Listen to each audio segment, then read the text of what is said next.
Anda kembali di Nusantara Economic Updates. Pak Bani, kita lanjutkan kembali. Ini kita melihat ya bahwa kripto ini sangat digandrungi oleh masyarakat, terutama investor generasi milenial, generasi Z, Gen Z ya. Bahkan mereka melihat Bitcoin itu menjadi salah satu aset safe haven, lebih minim risiko, lebih tahan banting dibandingkan emas.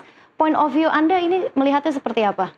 Ya, memang secara data pun berkata demikian, bahwa lebih dari setengahnya investor yang berinvestasi di kripto di Indonesia itu dari generasi Gen Z dan milenial. Itu rentang umurnya sekitar 18 sampai 34 tahun. Ini mungkin karena salah satu penyebabnya adalah generasi muda ini udah semakin dekat dengan teknologi kan. Nah, investasi kripto ini sangat lekat dengan teknologi Bitcoin, ya kan? Teknologi blockchain.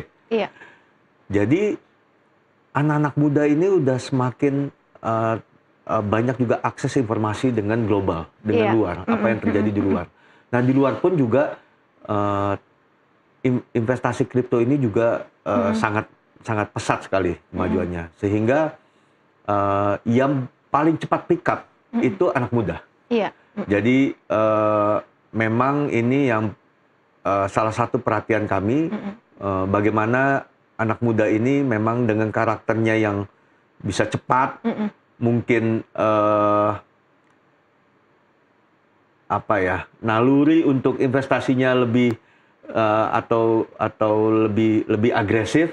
Nah, ini mesti diimbangi dengan edukasi yang benar dan literasi yang benar. Harus diimbangi dengan edukasi ya. Sebenarnya memang jika memilih untuk berinvestasi Bitcoin ya sah-sah saja, asalkan juga dipelajari terlebih dahulu dan juga dipahami resikonya, begitu ya Pak Bani. Betul. Nah, di tengah meningkatnya volume transaksi, isu keamanan data dan privasi ini juga penting. Bagaimana CFX memastikan perlindungan data pribadi para investor ini tetap aman? Ya, jadi memang ini yang salah satu menjadi fokus kami, bahwa data-data dari para nasabah pun itu harus aman, dan ini semuanya sudah diatur dalam kerangka regulasi kita di POJK nomor 27 tahun 2024. Seluruh pelaku atau pedagang aset kripto digital di Indonesia itu juga harus mengikuti apa yang memang sudah diatur dalam hal pelindungan data nasabah. Ambil contoh, perdagangan atau nasabah itu engage-nya kan dengan pedagang, bukan dengan kami di bursa. Kami hanya mengawasi saja, dan sehingga data masing-masing nasabah itu nggak ada di kami. Di exchange-nya ya? Di para exchange-nya. Nah, inilah yang kami juga harus mengawasi agar para pedagang ini benar-benar mengikuti aturan yang sudah diterapkan oleh OJK untuk menjaga data pribadi masing-masing dari nasabah. Jadi memang semuanya sudah diatur dalam POJK, dan kita memastikan bahwa mereka comply akan hal ini. Kita lihat juga sekarang banyak yang melihat aset kripto ini tidak cuma sekedar tren aja ya, karena memang merupakan peluang cuan baru begitu. Nah, apakah saat ini perusahaan ataupun juga institusi keuangan di Indonesia juga mulai merilik aset kripto sebagai diversifikasi portofolio? Pak Bani? Memang data juga menunjukkan demikian. Jadi kalau kita ngelihat ya dari awal tahun ini dengan Agustus kemarin, peningkatan jumlah investor yang dari institusi itu atau dari korporasi itu meningkat 40% lebih, 42%. Jadi memang sekarang sudah mulai mereka melihat ini mungkin salah satu bagian dari strategi untuk treasury-nya mereka. Jadi biasanya kalau korporasi, mereka bukannya kayak trader yang cepat jual beli, tapi bagaimana mereka mendiversify treasury-nya mereka. Mungkin sekarang sudah dipikirkan untuk masuk ke investasi aset kripto juga. Yang paling penting adalah kita jangan hanya mikirin cuannya aja, tapi juga mesti hitung resikonya. Jadi kita mesti mengerti bagaimana appetite risikonya yang kita mau gitu. Baik, baik Pak Bani, dengan meningkatnya minat dari institusi, bagaimana CFX dalam hal ini sebagai bursa resmi memfasilitasi peningkatan dari minat investor institusi? Ya, memang sejak adanya POJK nomor 27 tahun 2024 itu memungkinkan untuk korporasi mulai membeli aset kripto untuk treasury-nya mereka. Nah, ini walaupun masih dikhususkan untuk korporasi lokal. Oke. Nah, kedepannya ya mungkin dengan segala perhitungan tidak tertutup kemungkinan bisa juga merambah ke korporasi yang asing. Ya. Karena marketnya cukup luar biasa besar yang di mana Indonesia sebetulnya dalam hal industri kripto ini kompetisinya bukan hanya di dalam para pelaku di Indonesia, tapi betul. Indonesia dengan negara lain, karena ini kan aset global. Contoh aset kripto A bisa dibeli di negara manapun, jadi mereka akan memilih. Orang Indonesia pun bisa beli di negara lain kalau misalkan memakai platform yang tidak berizin. Makanya ini kita terus mengeducate bahwa pakailah platform atau pedagang yang telah berizin juga untuk sebetulnya kembali perlindungan ke mereka juga. Gitu. Oke. Nah, ini menarik, tadi sempat disinggung juga oleh Pak Bani ya, karena kita juga perlu melihat dari sisi daya saing juga Indonesia dengan negara-negara lain. Sejauh ini seperti apa posisi Indonesia? Kalau saya melihatnya, sebetulnya Indonesia dalam hal regulasi sudah sangat yang terdepan. Karena memang yang tadi saya bilang, kita yang satu-satunya dan yang pertama mempunyai bursa kripto yang mengatur para pedagang atau exchanger di Indonesia. Nah, namun ini juga hanya tidak sebatas itu. Yang kita perlukan adalah juga inovasi-inovasi produk, yang dimana banyak produk yang di luar tapi belum ada di sini. Itulah juga salah satu tugas CFX, bagaimana bisa memperdalam market. Banyak inovasi produk yang sekarang sudah bisa dimasukkan ke sandbox yang dibuat oleh OJK.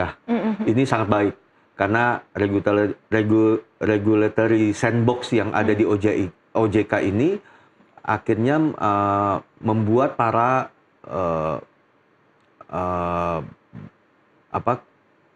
pemain-pemain di Indonesia itu bisa mempropos suatu produk-produk baru, di mana dalam masa sandbox akan dilihat ini memang use case-nya bagus atau tidak, dampaknya seperti apa. Bila baik, ini akan menjadi produk yang dikeluarkan di industri Indonesia. Nah, dengan adanya sandbox dari OJK ini makin menaikkan semangatlah para pelaku-pelaku, termasuk blockchain developer yang ada di Indonesia. Lalu pedagang-pedagang juga semakin kaya akan produk yang bisa ditawarkan kepada masyarakat. Nah, inilah yang akan membuat industri kripto Indonesia bisa berdaya saing lebih kuat kepada global. Oke, itu dari sisi regulasi dan juga dari sisi inovasi ya, begitu ya Pak Bani. Kalau dari sisi pertumbuhan investor seperti apa? Kalau pertumbuhan investor juga Indonesia terbilang cukup pesat. Jadi kemarin itu pada akhir bulan Desember itu kita masih di level sekitar di 14 juta. Lalu sekarang data terakhir menunjukkan kita sudah tembus di 18 juta. Nah, ini peningkatan yang luar biasa. Dan memang tidak tertutup kemungkinan selain dari Gen Z dan millennials ini, sekarang sudah banyak dari generasi yang lebih senior lagi, lebih mature lagi, lebih senior lagi, yang biasanya mungkin berinvestasi di yang tradisional market, apakah itu pasar saham atau yang lain. Yang biasanya lebih konservatif begitu ya? Sekarang sudah mulai melirik. Gitu. Jadi ya ini tugas kita juga bagaimana menjangkau untuk hal literasi edukasi ke marketnya mereka. Jadi menjangkau seluruh segmen begitu ya. Nah, 18 juta tadi Pak Bani sebutkan. Apa sebetulnya strategi yang bisa kita lakukan agar Indonesia ini bisa jadi salah satu hub mungkin di Asia atau mungkin di dunia? Ya. Jadi memang yang paling penting tadi satu, yaitu bagaimana kita mempunyai kerangka regulasi yang mengatur industri kripto Indonesia ini nyaman bagi investor. Jadi transparansinya ada, keamanannya ada, lalu kemudahan dalam bertransaksi.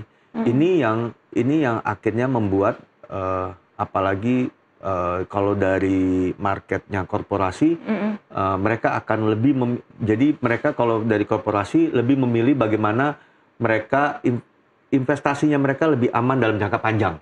Nah ini yang kita mesti ciptakan environment ini. Ini yang kita tawarkan. Lalu kalau untuk retail juga itu inovasi produk yang perlu kita dorong. Jadi memang sekarang kalau dulu itu masih cuman spot trading, yaitu aset kriptonya aja, ya misalkan Bitcoin, Ethereum. Sekarang sudah ada derivatifnya, perpetual produk, di mana itu nanti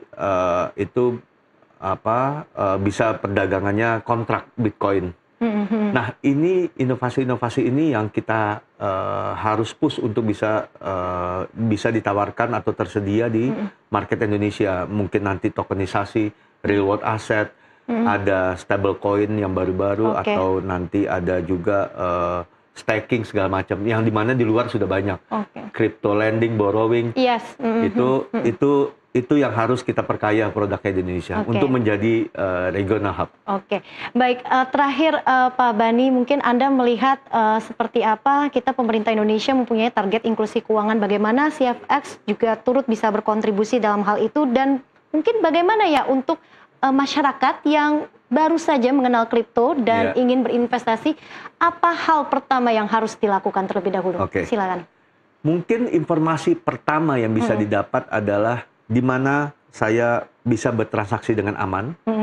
Lalu aset apa yang memang secara resmi diperdagangkan di Indonesia. Kedua informasi ini bisa didapatkan di websitenya CFX. Jadi sekarang ini ada 25 pedagang yang sudah mempunyai izin dari OJK, itu listnya ada di website kami. Dan juga ada sekitar 1.400 lebih aset kripto yang sudah resmi diperdagangkan dan diizinkan di Indonesia. Nah itu listnya juga ada di website kami. Start dari situ dulu. Lalu kenalilah masing-masing aset kriptonya, karena masing-masing mempunyai volatilitas yang berbeda. Dan juga kenali diri kita, bagaimana tipe kita, resiko appetite resiko kita gimana. Nah dari situ baru beranjak yang lain.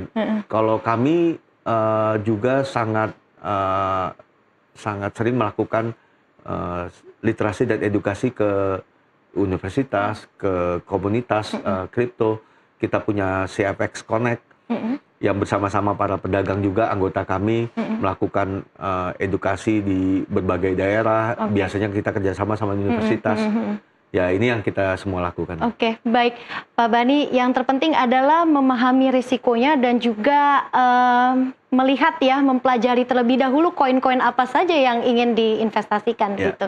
Baik, terima kasih Pak Subani selaku Direktur Utama CFX sudah bergabung bersama kami di Nusantara Economic Updates hari ini. Sehat dan sukses selalu. Sukses selalu, sehat-sehat.